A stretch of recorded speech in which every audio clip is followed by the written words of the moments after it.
బాలుడు నడవవలసిన త్రోవను వానికి నేర్పము అని లేఖనము సెలవిచ్చిన ప్రకారము మన పిల్లల్ని పెంచడము అనేది ఒక బాధ్యత.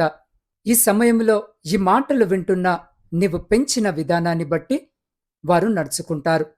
వారి చిన్నతనము నుండే ప్రభులో ఎలా ఉండాలి, ఎలా ప్రార్థించాలి, ఎలా ఆయనపై ఆధారపడాలి, ఆత్మతో ఎలా నింపబడాలి అనేది వారికి నేర్పిస్తే వారు ఆ త్రోవ నుండి పక్కకి తొలగిపోరు అని సామెతల గ్రంథము 22వ అధ్యాయము 6వ వచనములో చెప్పబడినది.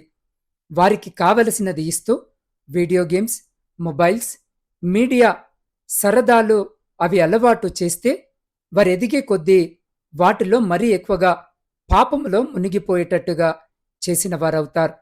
ఫిలిప్పికి ఉన్న 4 కుమార్తెలు ప్రవచించు వరమును కలిగి ఉన్నవారే.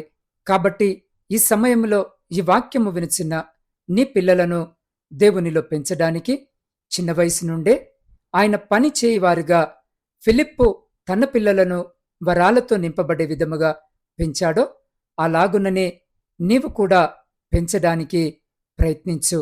ప్రభు తప్పక నీకు సహాయం చేస్తాడు. అట్టి రీతిగా మన పిల్లలను పెంచుకునే శక్తి, బలము, జ్ఞానము దేవుడు మనకు దయచేయునుగాక. ఆమేన్.